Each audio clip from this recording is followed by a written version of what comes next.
야고보서 5장 1절에서 3절 말씀 같이 읽겠습니다.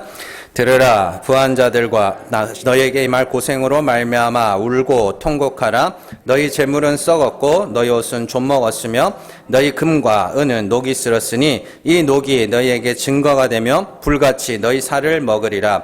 너희가 말세에 재물을 쌓았도다. 아멘. 야고보서 44번째 시간입니다. 고생은 사랑입니다. 원래 오늘 추수감사주일이라 가지고 4절 5절 하려다가 또 4절 5절 했다가 또 앞에 나와서 또 이상해가지고 이렇게 했습니다. 4절 5절 뭐 밭에서 추수한 품꾼에게 주지 아니하는 삭시 소리친다 뭐 이런 말씀들 다음 주에 배울 거니까 그냥 추수감사절 2주 한다 생각하시고 했으면 좋겠습니다.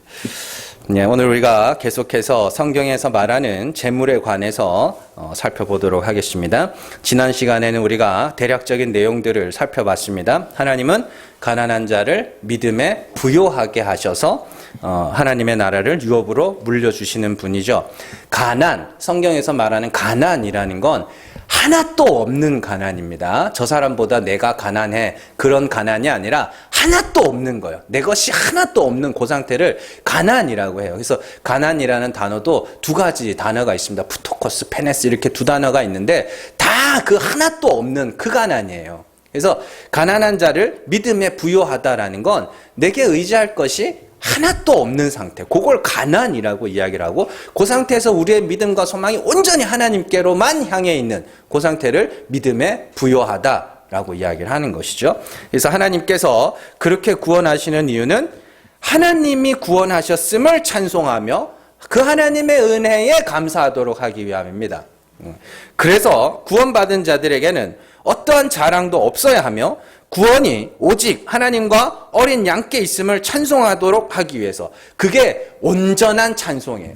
그러니까 내게 뭔가 원인이 있고 내게 뭔가 조건이 있어서 내가 뭘 해서 하나님이 어떻게 해준 거면 그건 찬송이 온전해질 수가 없는 거라니까요. 하나님께 온전히 찬송해라는 건 완전히 그 은혜가 나를 구원하셨음을 여러분들이 납득하셔야 된다는 소리예요. 네. 그래서 우리가 부자 청년과 예수님의 대화에서 예수님이 부자는 천국에 들어가기가 낙타가 바늘길을 통과하는 것보다 어렵다라고 말씀하신 그런 말씀들도 우리가 자세히 살펴봤습니다. 부자 청년을 재물이 많았다, 부자였다라고 부르는 이유는 그가 돈이 많은 부자였다는 뜻이 아니라 어려서부터 율법의 계명을 다 지켰다 그러잖아요. 그게 부자라는 뜻이에요.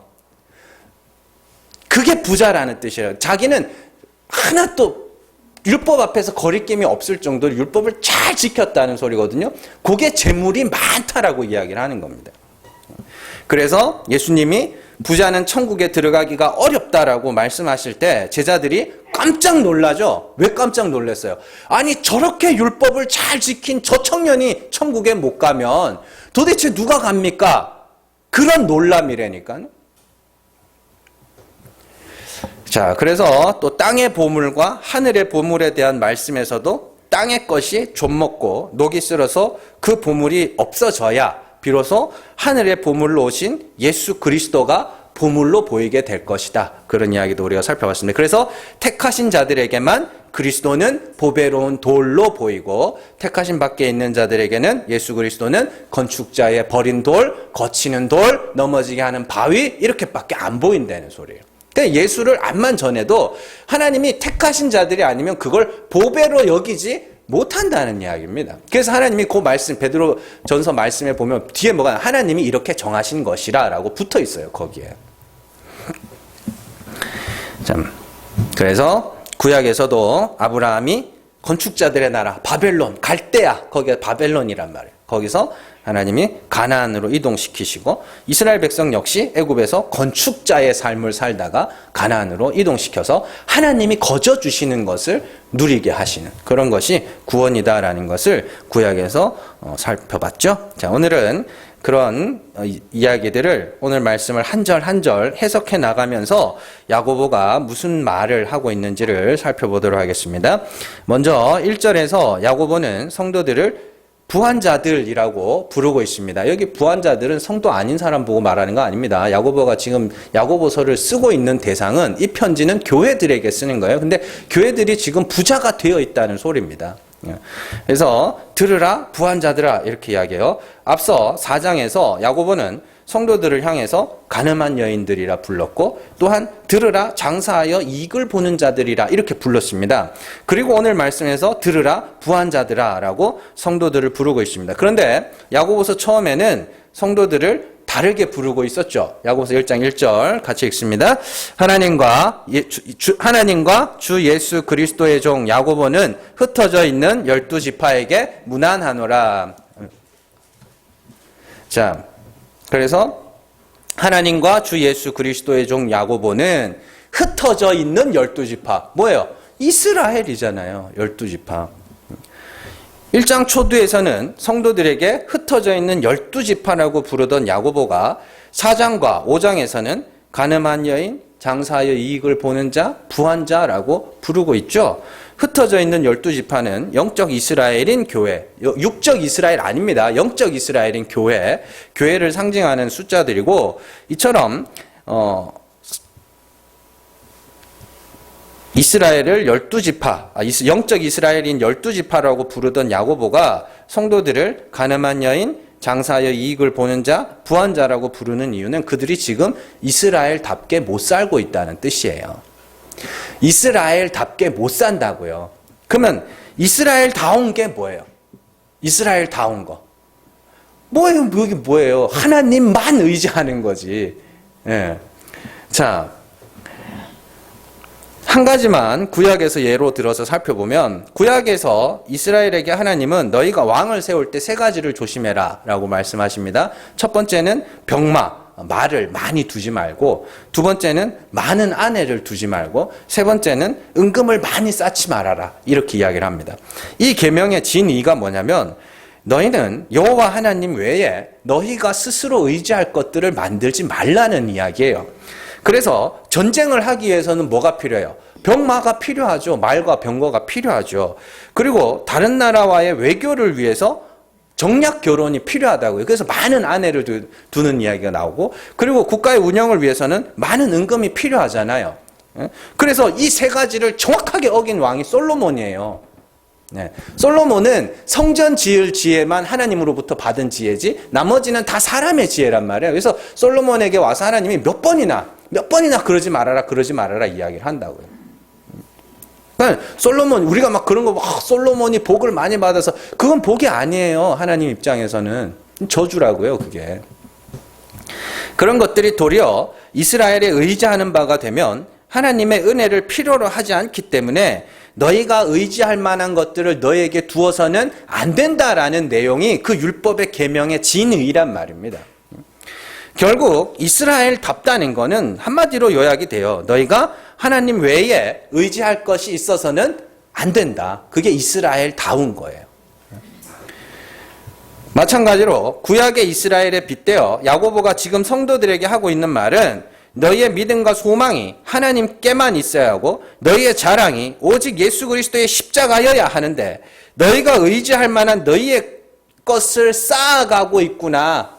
그걸 뜻하는 호칭이 가늠한 여인, 장사하여 이익을 보는 자, 그리고 부한 자예요. 그게. 또한 부한 자라는 말과 장사하여 이익을 보는 자는 서로 연결이 되어 있습니다. 장사하여 이익을 봤으니까 그 사람들이 뭐가 되어 있어요? 부자가 되어 있을 거 아닙니까? 다 같은 말이에요. 그렇게 성도들을 향하여 부한 자라고 부르는 야고보가 너희에게 임할 고생으로 말미암아 울고 통곡하라 그렇게 이야기를 해요. 먼저 주목할 단어가 너희에게 임할 고생이라는 단어입니다. 임하다, 에펠코마, 이건 뭐냐면 닥쳐오다, 임박하다, 엄습하다. 그러니까 내가 찾아가는, 우리가 뭐 젊어서 고생은 사서도 한다 뭐 이런 말들 하잖아요. 그건 내가 사서 하는 고생 말고 나는 가만히 있는데 찾아온다는 소리예요. 그 고생이 어디로부터? 하나님으로부터 찾아온다고요. 그 고생이. 무슨 고생? 부한 자들을 가난하게 만들기 위하여 하나님으로부터 고생이 찾아온다는 소리예요.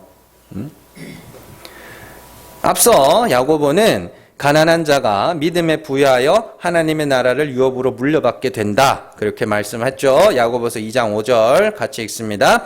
내 사랑하는 형제들아 들을지어다. 하나님이 세상에서 가난한 자를 택하사 믿음에 부여하게 하시고 또 자기를 사랑하는 자들에게 약속하신 나라를 상속으로 받게 하지 아니하셨느냐. 아멘. 보죠. 하나님이 세상에서 가난한 자를 택하사 믿음에 부여하게 하시고 자기를 사랑하는, 그게 자기를 사랑하는 겁니다. 하나님을 사랑한다는 거, 뭐 하나님 좋아해요, 뭐 이런 그런 쇼를 이야기하는 거 아닙니다. 하나님 아니면 나는 안 돼요. 하나님이 불쌍히 여기시면 나는 안 돼요. 요걸 하나님을 사랑한다라고 이야기를 하는 거지. 돈 몇 푼 내놓고 하나님 나 이만큼 사랑해요. 그런 이야기가 아니란 말이에요. 그렇게 가난하여 믿음의 부한 자로 만들기 위해서 하나님이 고생을 보내는 거예요. 부자가 돼버린 자들에게. 그래서 그 고생으로 말미암아 울어라 통곡해라 명령형으로 되어 있지만 너희는 반드시 그렇게 될 거야. 하나님에 의해서. 단순히 울어라 통곡하라는 명령이 아니라 너희는 반드시 그렇게 될 것이라 그랬습니다. 근데 앞서서 야고보는 성도들에게 똑같이 울어라 통곡해라 말한 적이 한 번 있죠. 4장 7절에서 10절 같이 읽습니다. 그런즉 너희는 하나님께 복종할지어다. 마귀를 대적하라. 그리하면 너희를 피하리라. 하나님을 가까이 하라. 그리하면 너희를 가까이 하시리라. 죄인들아 손을 깨끗이 하라. 두 마음을 품은 자들아 마음을 성결하게 하라. 슬퍼하며 애통하며 울지어다. 너희 웃음을 애통으로 너희 즐거움을 근심으로 바꿀지어다. 주 앞에서 낮추라. 그리하면 주께서 너희를 높이시리라. 아멘. 요 문장이 전부 과거 명령이라 그랬습니다. 과거 명령은 확정된 미래. 하나님이 반드시 그렇게 만드실 것을 이야기할 때 과거 명령으로 그렇게 써놓는다고 해서 그러니까 한국말에는 요 과거 명령을 옳게 해석할 수 있는 그 어법이 없어요. 그래서 그냥 단순 명령으로 이렇게 번역을 해놓을 수밖에 없는 건데 이건 반드시 그렇게 될 것. 하나님에 의해서 반드시 그렇게 될 것을 이야기를 하는 것이죠. 그래서 야고보가 왜 슬퍼하고 애통하고 울라 그러냐면 하나님이 너희를 낮추실 것이기 때문이다. 그럼 마귀는 뭐예요? 마귀는 너희를 높이겠죠. 그렇게 낮아짐을 통하여 마음이 겸손한 자가 되어서 그 믿음과 소망이 하나님께로만 향하게 된 성도들을 하나님께 복종하는 자라고 이야기를 하는 겁니다. 하나님이 뭘 시키는 대로 해라. 예, 하나님이 직접 나타나셔서 시키면 할 거예요. 할 건데 단순히 우리가 뭐 사람들이 이야기하듯이 성경 말씀대로 살아라 그런 이야기는 아닙니다. 말씀대로 사는 게 뭔지를 여러분들은 이제 아실 거 아닙니까? 말씀대로 사는 게 뭐예요? 말씀이 뭔데요? 성경? 이 기록된 성경? 이게 말씀이에요? 아니라니까요. 말씀은 하나님이에요. 말씀대로 산다는 건 하나님이 어떤 분인지를 아는 자들이 그 하나님과 올바른 관계를 맺는 걸 말씀대로 산다라고 이야기를 하는 것이지 이 성경이 성경대로 사는 걸 말씀대로 사는 거라고 이야기하는 건 아닙니다. 성경을 하나님의 말씀이라고 부르는 거는 이 성경이 하나님에 대하여 기록하고 있기 때문에 성경을 하나님의 말씀이라고 이야기를 하는 것이지 여기 기록된 게 뭐 하나님의 말만 적혀 있어요? 사람의 말도 많이 적혀 있는데 그런 이야기가 아니란 말입니다. 그러니까 우리가 좀 그런 것들을 좀 아셔야 돼요. 그래서 하나님께 복종한다는 건 내가 마음이 겸손한 자가 되어 하나님의 은혜만 온전히 바라게 될 때 그걸 하나님께 복종한다라고 이야기를 하는 겁니다. 그리고 스스로 경건하다 하며 자기를 높이는 자들을 마귀의 종들이라고 부르고 그들은 이 땅에서 웃고 즐거워하고 있다라고 이야기를 해요. 자, 그러면 마귀의 종들은 왜 웃고 즐거워하고 있어요? 뭐 때문에? 예? 돈을 많이 가져서? 아니 뭐 무슨 예수 안 믿는 사람들도 돈 없는 사람들 얼마나 많은데요. 그들이 부자들이기 때문이에요. 마음이 높아졌기 때문이에요. 자기 스스로가 너무 좋은 거예요. 자기가 자기를 볼 때 너무 귀한 거예요. 자기 자신이. 자, 예수님이 이와 같은 말씀을 하신 적이 있습니다. 누가복음 16장 14절 같이 읽습니다. 바리새인들은 돈을 좋아하는 자들이라 이 모든 것을 듣고 비웃거늘. 19절에서 21절 같이 읽습니다. 한 부자가 있어 자색옷과 고운 베옷을 입고 날마다 호화롭게 즐기더라. 그런데 나사로라 이름하는 한 거지가 헌데투성이로 그의 대문 앞에 버려진 채 그 부자의 상에서 떨어지는 것으로 배불리려 하매 심지어 개들이 와서 그 헌데를 핥더라. 아멘. 부자와 나사로의 이야기가 나오는데 요 누가복음 15장 16장에는 재밌는 이야기들이 있죠. 누가복음 15장에서 세리와 죄인들이 예수님의 말씀을 들으려고 예수님에게로 찾아왔습니다. 그 모습을 보고 이 바리새인들이 너희 선생은 왜 저런 사람들이랑 어울리냐 이야기를 하거든요. 그때 예수님께서 회개에 관한 5가지 비유를 쭉 들어서 설명해 주세요. 이런 양의 비유, 이런 드라크마의 비유, 뭐 두 아들의 비유, 불의한 청지기의 비유, 그리고 마지막으로 나오는 게 부자와 나사로의 비유입니다. 이 5개. 그런데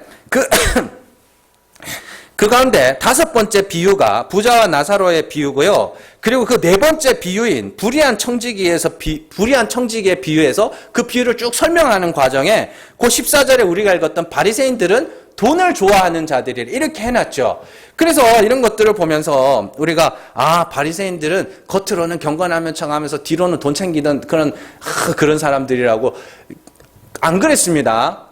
절대로 안 그랬어요. 바리새인들 그런 사람들 아니었어요. 네. 오늘날 사이비 종교인들처럼 그런 사람들 아니었어요. 바리새인들은 페리시라는 단어 자체가 경건한 자였어요. 그게. 바리새파 사람들은 돈을 싫어했다니까요. 진짜 돈을 좋아한 게 누구예요? 세리들 아닙니까? 나라 팔아먹은 사람들이었어요. 그 사람들은. 우리나라로 치면 일본 시대 일제 앞잡이들 있죠? 그 사람들이 세리였다니까요. 진짜 돈을 좋아하는 거는 세리들인데 성경이 왜 바리새인들은 돈을 좋아하는 사람이라 그렇게 써놨냐면 성경이 말하는 돈이 우리가 일상에서 쓰고 있는 그 화폐로서의 그 돈이 아니라는 이야기예요. 자기의예요. 자기의. 그래서 부자가 바리새인들은 돈을 좋아하는 사람들이라 해놓고 19절에서 부자가 나오잖아요. 그게 누구예요 그러면? 바리새인들이라니까 그 사람들이. 그러면 세리와 죄인들은 거지 나사로라니까 그 사람들이. 뭔 말인지 아시겠어요? 그러니까 우리가 여러분들 지갑 속에 들어있는 그 돈은 아무것도 아니에요. 그건. 바리새인들은 도리어 돈을 싫어하며 청빈의 삶을 살았고 경건을 향한 열정과 자부심이 대단한 사람들이었습니다. 그럼에도 성경이 바리새인들을 돈을 좋아하는 자들이라고 부르는 이유는 성경이 말하는 돈이 그 돈이 아니었음을 이야기를 하는 거예요. 그런 시각으로 부자와 나사로의 이야기를 살펴보면 잘 보세요. 부자들이 자색옷과 고운 베옷을 입고 날마다 호화롭게 즐겼다라고 이야기를 하죠. 이게 뭔 말이냐면 부자들이요 자기의 의로 말미암아 사람들에게 많은 칭찬과 영광을 받고 있었고 스스로도 자기 자신을 경건한 자라고 자부하고 있었다는 소리예요. 그게 부자라는 소리입니다. 지옥 갈 부자. 이런 비유의 해석이요 억지가 아닌 거는 부자가 지옥에 떨어지고 나서 후회하는 장면이 나오는데 거기서 굉장히 중요한 말이 하나 나옵니다. 누가복음 16장 28절에서 30절 같이 읽습니다.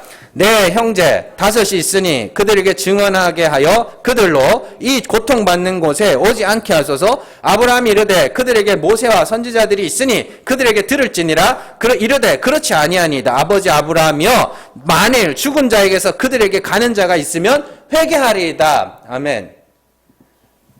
지옥에 떨어진 부자가 그 지옥에 가서야 비로소 자기가 왜 지옥에 오게 됐는지 알게 된 거예요. 그래서 자신이 지옥에 오게 된 이유가 뭐예요? 회개하지 않아서 나오잖아요. 그래서 나는 회개하지 못해서 지옥에 떨어졌으니 저 나사로를 다시 살려보내서 뭐 하라고요? 내 형제들에게 가서 회개하라고 가르쳐 달라고. 그러니까 아브라함이 뭐라고 하냐면 모세와 선지자들이 있지 않느냐. 모세와 선지자는 그때 없었습니다. 성경의 구약을 이야기하는 거예요. 율법을 이야기하는 겁니다. 율법이 있잖아. 그걸로 죄를 알아야지. 그걸로 죄를 알고 하나님의 긍휼을 구하면 그들은 구원받을 거야. 그걸로도 충분해 라고 이야기를 하는 거예요.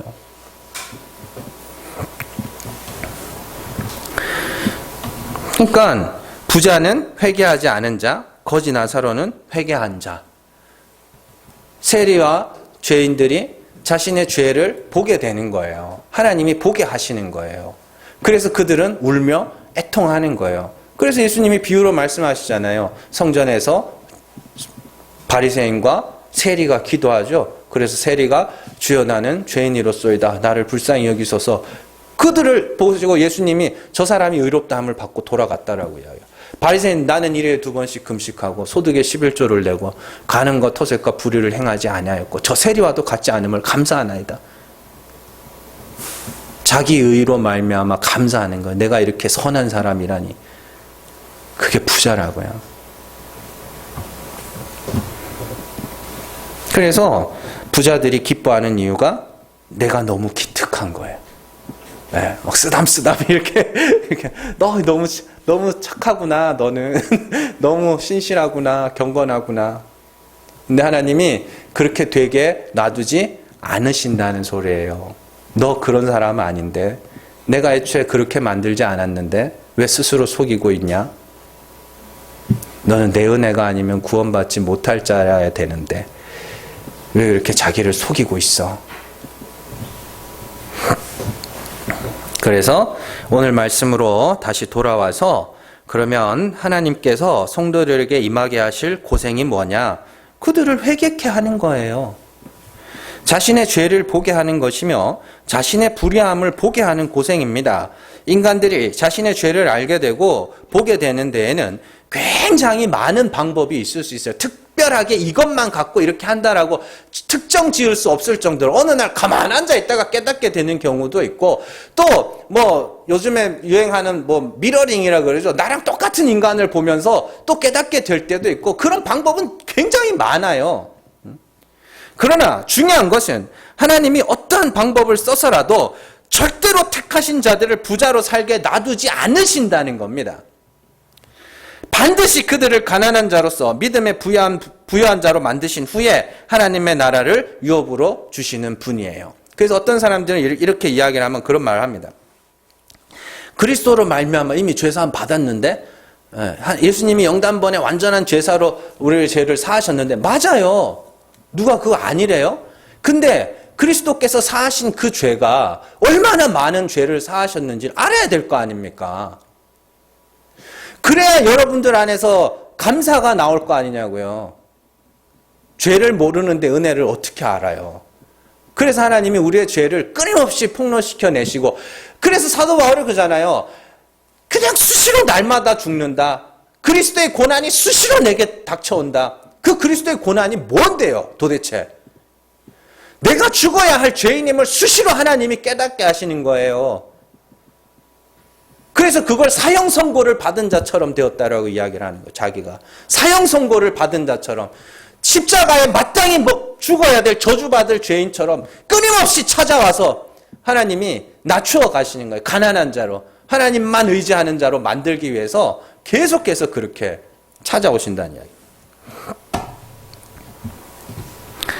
그렇게 부자가 되려고 하는 성도들에게 하나님이 고생을 보내셔서 그들을 애통하며 울게 만드시는데 그들에게 임할 고생을 구체적으로 나열한 것이 재물이 썩고 옷이 젖먹고 금과 은이 녹이 쓰는 겁니다. 여기서 뭐 재물, 옷, 금과 은 이런 것들은 그냥 자기 의를 상징하는 거예요. 뭐 요즘에 치면 뭐 존벌레 오면 뭐 하면 돼요? 그럼 뭐 나프탈렌 하나 넣어놓으면 될 거 아닙니까? 그런데 여기서 우리가 한 가지 의아한 것은 원래 금과 은은 녹이 쓸지가 않습니다. 원래 금과 은은 녹이 쓸지가 않아요. 색깔이 변하면 변했지 녹이 쓰는 게 아닙니다. 그래서 금과 은은 변함이 없기 때문에 그대로부터 가치 있는 것으로 여겨지는 거예요. 성경에서도 그 변하지 않는 어떤 것들을 상징할 때 금과 은 그리고 많이 사용되는 소금이에요. 그래서 영원한 언약을 이야기할 때 그걸 소금 언약이라고 이렇게 부르거든요. 그러니까 소금은 놔두면 계속 소금 그대로 있어요. 그래서 변하지 않는 속성을 설명할 때 이런 것들을 쓰고, 성전 같은 데도 금으로 다 둘러싸게 하죠. 썩지 않아요. 그렇게 해놓으면. 그럼에도 금과 은이 녹이 쓸었다라고 이야기를 하는데, 그 말에는 두 가지 의미가 있어요. 첫 번째는 인간의 자기의라는 것은 절대로 스스로 버리지 못한다는 소리입니다. 절대로 스스로 버리지 못합니다. 두 번째로, 그럼에도 불구하고 하나님은 반드시 폐기시키겠다는 뜻이에요. 인간들의 자기 방어 본능은 실로 엄청나다고 할 수 있습니다. 사람을 죽여놓고도 죽은 사람을 탓하는 것이 인간이고요. 그래서 죽을 짓을 해서 죽였다고 그래요. 정말로요? 예? 바람을 피워놓고도 마누라 탓을 하는 것이 남자가 바람 피면 마누라 탓하고 아내가 바람 피면 남편 탓하고 그러죠. 네가 그래서 바람 피는 거라. 정말로 그렇게 생각하세요? 정말로? 저 정도면 바람 펴도 돼?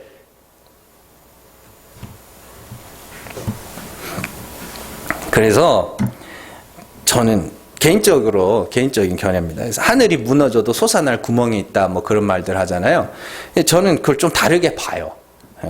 원래 의미는 뭐 아무리 어려운 일이 있어도 뭐 살 길은 있다, 그런 의미로 많이들 쓰는데, 저는 그 속담을 이렇게 들을 때마다 드는 생각이, 인간들은요, 아무리 죄가 드러나도 어떻게든지 변명거리를 찾아내요. 그 속에서도. 예. 어떻게든지. 온 세상이 손가락질을 해도 그 가운데서 변명거리를 찾아낸다니까. 하늘이 무너져도 솟아날 구멍을 찾아내는 정도가 아니라 그냥 만들어요, 인간들이. 왜냐하면 인간들은요, 자신이 죄를 인정하는 순간 자신이 그동안 쌓아온 이미지나 세간의 평가나 자기의 의나 경건이나 거룩이나 이런 것들이 한순간에 다 무너진다는 걸 본능적으로 알아요. 그래서 자꾸만 그런 것들을 지키기 위해서 보호막을 자꾸 친다고요. 다른 사람 탓하고 사회를 탓하고 국가를 탓하고 뭐 이제는 국제 정세까지 탓하면서 어떻게든지. 그러나 하나님은 끝끝내 보게 하신다. 끝끝내 보게 하셔요. 끝끝내 자백할 수밖에 없도록 우리에게 고생을 보내시는 거예요. 그러면서 그 녹이 증거가 될 것이고 불같이 너희 살을 먹을 것이다, 이렇게 이야기합니다. 여기서 뭐 살이라는 단어가 육체, 이런 단어인데 뭐 살로 번역해도 그 의미가 크게 변하지 않습니다. 녹은 재물을 삭혀서 없애는 것이고, 불은 뭐 살을 태워 다이어트 시키는 것으로 이야기하시면 안 됩니다. 뭐 요즘에 뭐라 그러죠? 그걸 뭐 살을 지방을 태운다? 뭐 그런 이야기를 하잖아요. 비슷한 거예요. 그래서 지난주에 우리가 살펴본 말씀에서 부자 청년에게 예수님이 부자는 천국에 들어가기가 어렵다라고 이야기하면서 하나님은 할 수 있다라고 이야기하죠. 그러면 하나님이 낙타를 바늘기로 통과시키기 위해서 하나님이 뭘 하셔야 돼요? 낙타를 다이어트 시켜야 될 거 아닙니까? 그거 하시겠다는 소리예요. 자, 그러면 녹이 증거가 된다는 말이 무슨 말인가? 첫 번째는 너무 간단해요. 너희가 부자였다는 증거다. 그게. 가난하여 믿음과 소망이 하나님께로만 향하여 있는 자, 마음이 겸손하여 하나님의 긍휼만을 바라는 자들은 쌓은 재물이 없기 때문에 그 재물을 상하게 할 녹을 보낼 필요도 없는 것이죠. 그러나 그들이 부한자가 되어 자기가 스스로 경건하다 하며 그 믿음과 소망이 자기에게로 향하여 있을 때, 그 두 마음을 품은 자들이죠. 그들에게 하나님은 녹으로서 그들을 가난하게 하시는 거예요. 그래서 우리가 내 죄가 드러나고 내 부끄러움이 드러나고 그런 일들을 겪을 때 여러분들은 뭘 아셔야 되나? 내가 부자가 되었었구나. 그걸 아셔야 되는 거예요. 두 번째로는 녹이 증거가 된다는 것은 그것이 하나님이 택하신 자라는 증거예요. 하나님이 택하신 12지파, 영적 이스라엘인 교회는 하나님이 반드시 은혜로 구원받았음을 알아야 하기 때문에 그들에게 은혜를 가르치기 위해서 반드시 그들의 재물을 태우는 일이 있어야 되는 겁니다. 그래서 우리가 이 역사 속에서 하나님의 아들이심을 확인할 수 있는 방법을 징계라고 이야기를 하는 겁니다. 히브리서 12장 5절에서 8절 같이 읽습니다. 또 아들들에게 권하는 것 같이 너희에게 권면하신 말씀도 잊었도다. 일러스되 내 아들아 주의 징계하심을 경히 여기지 말며 그에게 꾸지람을 받을 때에 낙심하지 말라. 주께서 그 사랑하시는 자를 징계하시고 그가 받아들이시는 아들마다 채찍질하심이라 하였으니 너희가 참음은 징계를 받기 위함이라. 하나님의 아들과 같이 너희를 대우하시나니 어찌 아버지가 징계하지 않는 아들이 있으리요. 징계는 다 받는 것이거늘 너희에게 없으면 사생자여 친아들이 아니니라. 아멘. 여러분들이 하나님의 친아들이라는 증거가 뭐예요? 예? 채찍질이에요. 징계라고요. 예수님이 이 땅에서 하나님이 그 아들 대신 예수 그리스도를 이 땅에서 아들로서 취급하신 게 뭐예요? 십자가에서 인생 채찍으로 치신 거라니까요. 마찬가지죠. 아들과 같이 우리를 대우하시는 거예요. 어떻게 해요? 징계하셔. 채찍질 하심으로. 돈 날라가고 건강 잃고 단순히 그런 이야기 아닙니다. 계속해서 여러분들의 부끄러운 수치들을 드러내실 거라는 소리예요. 불시험이에요. 그게. 택하신 자들에게만 임하는 겁니다. 친아들에게만 임하는 거라고요. 그 시험이 없고 그 징계가 없으면 여러분들은 가짜 아들이에요. 사생자라니까요. 그래서 신명기 가면 사생자는 여호와의 총회에 들어올 수 없다라고 이야기를 하는 거잖아요. 그 징계는 반드시 있어야 되는 겁니다. 그러니까 그 징계가 오면 뭘로 받으라 그래요? 믿음의 시련을 너희가 기쁘게 여기라. 왜요? 하나님이 택하심을 받은 증거라니까 그게.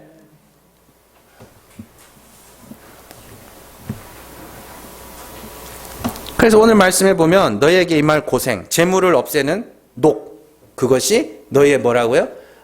아들이라는 증거다. 하나님이 너희를 버리지 않았다는 증거며 택하신 증거며 여전히 너희를 사랑하신다는 증거다. 세 번째는 녹이 증거가 된다는 것은 하나님이 우리와 함께 하시고 우리를 위하여 일하고 계신다는 증거입니다. 그게 하나님이 우리와 함께 하시고 우리를 위하여 일하고 계신다는 증거가 우리를 가난하게 만드시는 거예요. 하나님은 쉬지 않으신다. 뭐 하나님은 쉬지 않으신다. 예, 맞아요. 하나님 쉬지 않으세요. 근데 뭐 하느라 안 쉬는데요? 예? 뭐 하느라 안 쉬냐고요? 아들이 시험 기간에 잠을 안 자요. 예, 뭐 하느라 안 자나 봤더니 게임하고 있네. 이걸 어떻게 해야 돼요? 예? 하나님이 안 쉬신대요. 뭐 하느라 안 쉬냐고요? 여러분들을 가난하게 만들기 위해서 안 쉬는 거예요. 하나님의 은혜만 의지하도록 만들기 위해서 안 쉰다고요. 그러니까 뭐 하느라 안 쉬는지는 말을 안 해주고 하나님은 쉬지 않으신다고. 응? 그렇잖아요. 그게 하나님이 쉬지 않으시는 거예요. 하나님 여러분들을 낮추시기 위해서. 여러분들의 죄를 가르쳐주기 위해서. 그리고 하나님의 은혜만 의지하도록 하기 위해서, 자기를 의지하지 않도록 하기 위해서 하나님이 쉬지 않으시는 거예요. 계속해서 일하고 계신 거예요. 하나님이 아브라함을 쫓아다니면서 계속 가난하게 만드시고, 예, 그게 택하신 자의 삶이에요. 하나님이 그렇게 가만 놔두시지 않아요. 나무에는요, 굴성이라는 것이 있습니다. 나무까지는 빛을 향하여 뻗어가는 성향이 있죠. 그런 걸 이제 굴광성. 그 나무 뿌리는 물을 찾아가는 속성이 있습니다. 그걸 굴수성이라 그래요. 그래서 나무 뿌리들, 특히 이 요즘에 아파트 단지 같은 데 있죠. 주택이나 이런데. 그 마당 밑으로 이렇게 배관이 흘러가잖아요. 근데 나무를 심어 놓잖아요. 그럼 그 나무가 기가 막히게 그 배관으로 물이 흐른다는 걸 알아요. 그래서 나무 뿌리가 이 하수구 배관 있죠? 그걸 뚫고 들어가요.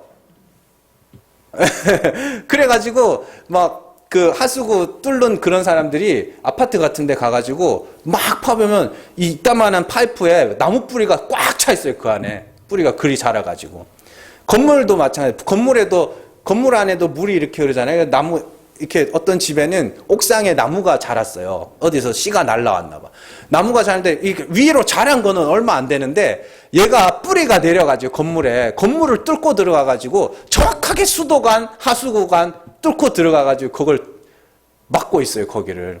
희한하죠. 그러니까 인간들의 굴성이라는 게 그런 거거든요. 어떻게든지 여러분들은 부자가 되려고 할 거예요. 그리고 하나님은 반드시 여러분들 가난한 자로 낮추시는 거고. 그게 성령의 인도하심과 육체의 소욕에 대한 이야기잖아요. 자, 그리고 마지막으로 살펴볼 내용이 부한 자들의 재물을 삭제하시는 이유에 대해서 야고보가 너희가 말세에 재물을 쌓았기 때문이다. 이렇게 이야기를 합니다. 자, 말세가 뭐예요? 말세가. 아주 어릴 때부터 교회에서 아우 말세다, 말세다 그랬는데 말세가 뭐예요? 말세는요, 하나님의 자기 계시가 끝난 순간을 말세라고 이야기를 합니다. 하나님이 성령을 주시겠다고 한 시점이 언제예요? 말세에. 요에서의 말씀이 보면 말세에 내가 내 영으로 너희에게 부어주리니 이렇게 돼 있죠. 그래서 그 말씀을 사도행전에서 베드로가 그대로 받아가지고 성령이 임했다고 이야기를 합니다. 자, 사도행전 2장 17절 같이 읽습니다. 하나님이 말씀하시기를 말세에 내가 내 영을 모든 육체에 부어주리니 너희의 자녀들은 예언할 것이요 너희의 젊은이들은 환상을 보고 너희의 늙은이들은 꿈을 꾸리라. 아멘. 자, 말세에 내가 내 영을 너희에게 부어주리니 이렇게 돼 있죠. 그러면 사도 베드로가 이 말을 왜 한 거예요? 지금 성령이 왔다는 거예요. 그때부터 뭐예요? 말세였어요. 그러니까 우리가 말세라는 걸 세상의 어떤 끝 시점이 아니라 하나님의 계시가 끝난 것. 더 이상 이제 계시가 없는 거예요. 계시라는 건 하나님이 이래라 저래라 하는 그런 말을 이야기하는 게 아니라 하나님이 자신을 나타낸 것을 계시라고 이야기를 하는 거거든요. 그러니까 하나님이 이런 분야를 창세로부터 시작해서 사도행전에 이르기까지 계속해서 나타내신 거예요. 그리고 마지막으로 아들을 보내셔서 마지막으로 나타내셨잖아요. 그걸 말세라고 이야기를 하는 겁니다. 히브리서 1장 1절에서 2절 같이 읽습니다. 옛적에 선지자들을 통하여 여러 부분과 여러 모양으로 우리 조상들에게 말씀하신 하나님이 이 모든 날 마지막에는 아들을 통하여 우리에게 말씀하셨으니 이 아들을 만유의 상속자로 세우시고 또 그로 말미암아 모든 세계를 지으셨느니라. 아멘. 거기 보시면은 2절에 이 모든 날 마지막에는 요게 말세라는 단어예요. 에스카토스 헤메라이스 이렇게 되어 있는데 말세예요, 이게. 그러니까 마지막으로 예수님이 오셔서 그 하나님이 어떠한 분인지를 나타내신 거예요. 그래서 히브리서 1장 3절에 가면 예수님을 하나님의 본체의 형상이라고 해요. 진짜 그 하나님, 본체. 그럼 보이지 않잖아요. 알 수도 없는 거고. 근데 그 본체가 형상, 보이는 하나님으로 오셔서 예수께서 우리에게 그 하나님을 나타내시고 마지막으로 십자가 부활을 통하여 하나님이 죽은 자를 살리시는 은혜의 하나님이신 것을 확 나타냈죠. 그게 이제 말세예요. 끝났어요. 끝났다고요. 근데 인간들이 보아도 보지 못하고 들어도 듣지 못하네요. 그래서 하나님이 어떻게 해요? 하나님이 직접 깨닫게 하시는 방법밖에 없어요. 그래서 성령이 임하는 겁니다. 그래서 성령이 임하면 제일 먼저 나타나는 현상이 하나님을 알게 돼요. 자, 먼저 고린도전서 2장 8절에서 12절 같이 읽습니다. 이 지혜는 이 세상의 통치자들이 한 사람도 알지 못하였으니 만일 알았더라면 영광의 주를 십자가에 못 박지 아니하였으리라. 기록된 바 하나님이 자기를 사랑하는 자들을 위하여 예비하신 모든 것은 눈으로 보지 못하고 귀로 듣지 못하고 사람의 마음으로 생각하지도 못하였다 함과 같으니라. 오직 하나님이 성령으로 이것을 우리에게 보이셨으니 성령은 모든 것 곧 하나님의 깊은 것까지도 통달하시느니라. 사람의 일을 사람의 속에 있는 영 외에 누가 알리요. 이와 같이 하나님의 일도 하나님의 영 외에는 아무도 알지 못하느니라. 우리가 세상의 영을 받지 아니하고 오직 하나님으로부터 온 영을 받았으니 이는 우리로 하여금 하나님께서 우리에게 은혜로 주신 것들을 알게 하려 하심이라. 아멘. 잘 보시면 8절 말씀에 이 지혜가 뭐냐? 하나님을 아는 지혜예요. 이 지혜는 십자가의 도라고도 하고 하나님을 아는 지혜, 영생에 이르는 지혜라고도 다 같은 겁니다. 이 지혜는 이 세대의 통치자가 누군데요? 말씀을 가르치는 자들이에요. 말씀을 안다고 하는 자들이, 성경을 통하여 자기는 하나님을 안다고 하는 자들이 아무도 몰랐다. 예수님이 오셔서 그 하나님이 어떤 분인지를 말씀으로 표적으로 죽음과 부활을 나타내셨는데 이 세대의 통치자들이 아무도 그 예수를 알아보는 자가 없었다. 그 이야기예요. 그래서 하나님이 이제는 어떻게 해요? 영을 부으신다 그러잖아요. 영으로 깨닫게 하신다 그러잖아요. 그럼 그 영은 뭔데요? 하나님을 아는 지식이에요. 그걸 진리라고 그러는 거고. 그래서 제가 지금 하나님에 대해서 구원의 원리에 대해서 이렇게 설명을 해주잖아요. 그래서 여러분들이 이 자리에서 그걸 깨달아가면서 고개 끄덕끄덕 하고 있는 게 성령이 지금 교통하고 있다는 소리입니다. 못 알아듣는 사람은 때려 죽여도 못 알아듣는다니까요. 회초리 들고 때려가면서 가르쳐도 못 알아들어요. 그게 뭔 말이야. 아, 하나님은 죽은 자를 살릴 만큼 능력이 많은 분이구나. 그렇게밖에 못 들은다니까요. 아무리 잘 설명을 해줘도.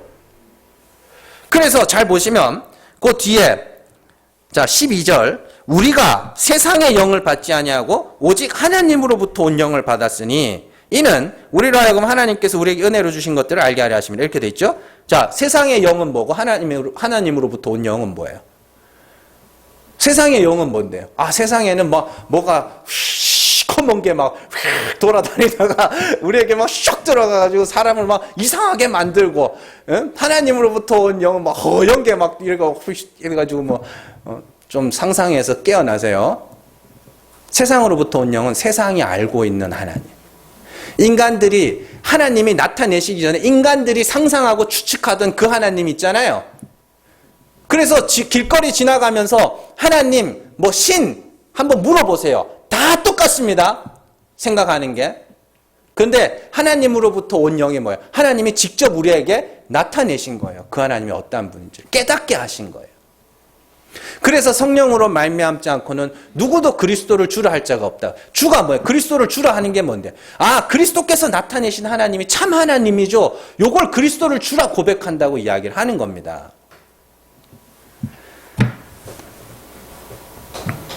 그래요. 그게 세상의 영, 하나님의 영. 그렇잖아요. 하나님의 영 외에는 누구도 하나님의 속에 있는 걸 알 수 없다. 그렇죠. 당연하죠. 그래서 하나님의 영을 받은 자, 아들의 영, 성령을 받은 자들이 하나님을 알게 된다라고 이야기를 하는 겁니다. 갈라디아서 4장 6절에서 9절 말씀입니다. 같이 읽습니다. 너희가 아들이므로 하나님이 그 아들의 영을 우리 마음 가운데 보내사 아빠 아버지라 부르게 하셨느니라. 그러므로 내가 이후로는 종이 아니요 아들이니 아들이면 하나님으로 말미암아 유업을 받을 자니라. 그러나 너희가 그때는 하나님을 알지 못하여 본질상 하나님이 아는 자들에게 종노릇하였더니 이제는 너희가 하나님을 알 뿐 아니라 더욱이 하나님이 아신 바 되었거늘 어찌하여 다시 약하고 천박한 초등학문으로 돌아가서 다시 그들에게 종노릇하려느냐. 아들의 영을 받았어요. 그러자 어떻게 됐어요? 하나님을 알게 됐어요. 그런데 내가 하나님을 알게 됐다는 게 곧 하나님이 나를 안다는 증거라 그랬죠. 왜요? 하나님이 택하신 자들에게만 계시해 주신다고요. 하나님을. 교회를 아무리 다니고 아무 상관없어요. 하나님이 택하신 자들에게만 하나님을 계시해 주신다고요. 나타내신다고요.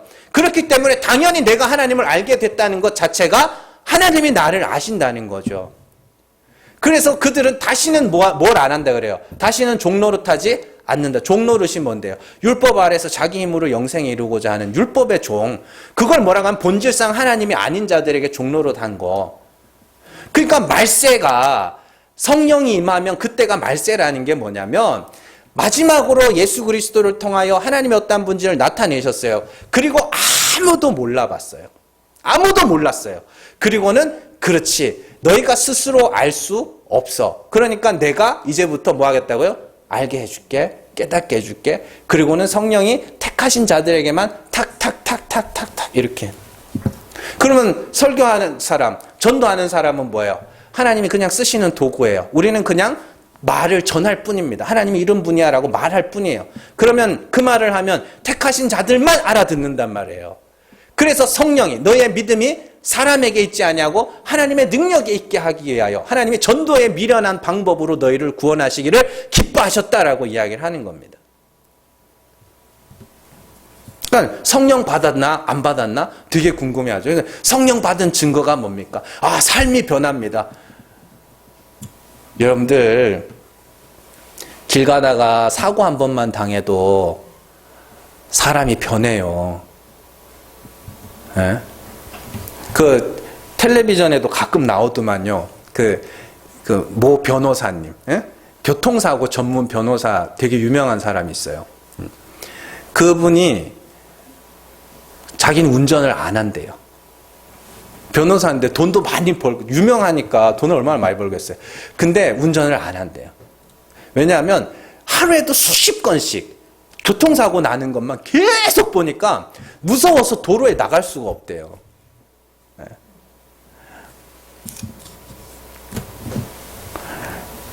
성령이 임하면 사람이 변한다? 그런 거면 차라리 그런 자꾸 무서운 거 자꾸 보여줘서 변하는 게 더 낫지 않아요? 성령이 임하면 정확하게 말씀드리면 성령이 임하면 여러분들이 하나님을 알게 되고 그 하나님을 알게 되면 반드시 여러분들은 그 성령에 의해서 죽은 자가 될 겁니다. 가난한 자가 될 거예요. 그래서 내 죄가 내 눈에 보이기 시작할 겁니다. 그게 성령 받은 증거입니다. 그 마음의 변화라 그래요. 그걸 로마서 12장에서 마음의 변화를 받아라. 그러면 마음의 변화를 받기 전에 마음은 어떤 마음이었는데요? 종의 영. 내가 열심히 율법 지키고 착한 일하고 구제하고 봉사하고 내가 열심히 해서 막 공적을 쌓고 의를 쌓고 막 쌓아가지고 내가 영생에 이르러야지. 요 마음에서 아이고 하나님이 불쌍히 여겨주셔야 구원받는 거지로 변화가 되는 걸 마음의 변화라고 이야기를 하는 거예요. 그래서 하나님의 영을 받은 자들은 하나님이 절대로 재물을 쌓게 하지 못해요. 도리어 내게서 쌓은 재물들을 하나님이 다 제거해 가시는 겁니다. 왜냐하면 마음의 재물을 쌓은 자들은 둘 중에 하나는 귀하게 여기고 하나는 천하게 여기기 때문입니다. 자, 마태복음 6장 24절 같이 읽습니다. 한 사람이 두 주인을 섬기지 못할 것이니 혹 이를 미워하고 저를 사랑하거나 혹 이를 중히 여기고 저를 경히 여김이라.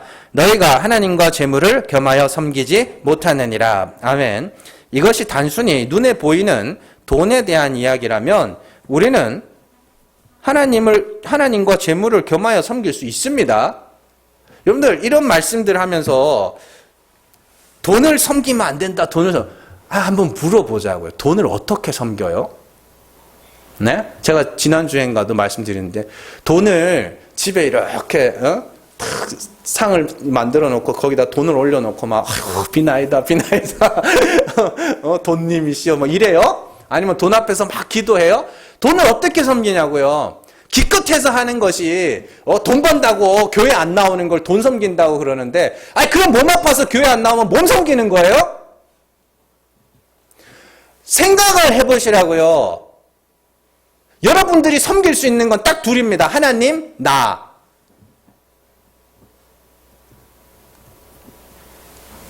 그래서 재물을 중하게 여기는 자, 재물을 귀하게 여기는 자는 뭘 못해요? 하나님의 은혜를 구하지 못하고 하나님의 은혜를 구하는 자들은 절대 그 안에 재물을 쌓을 수가 없는 거예요.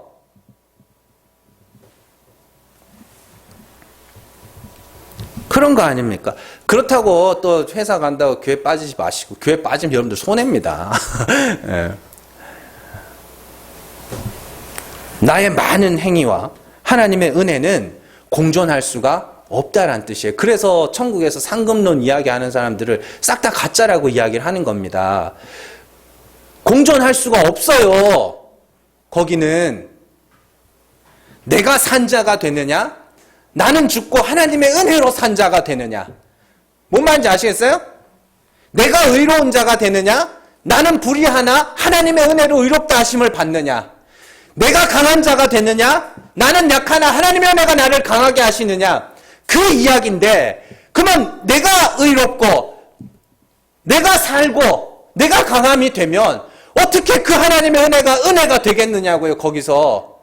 그래서 재물과 하나님을 겸하여 섬길 수가 없다라고 이야기를 하는 겁니다.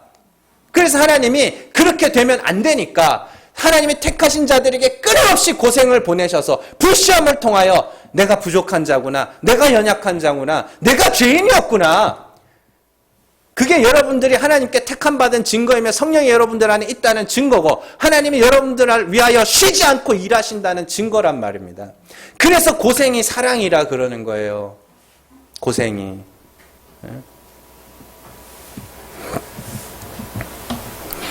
그래서 고난과 징계가 아들의 증거이며 사랑의 증거예요. 그게. 가만 놔두면 사랑하는 거 아닙니다. 가만 놔두면 하나님이 사랑하는 거 아니라고요. 어떻게 해서든지 간에 우리 안에 있는 더러운 것들을 하나님이 보게 하시고 고백하게 하시고 어떤 방법을 통해서건 내 죄와 허물들을 하나님이 들춰내셔서 정말로 하나님의 은혜가 아니면 나는 안 되는 자네요. 그래서 하나님만 사랑하게, 하나님만 섬기게 하는 겁니다.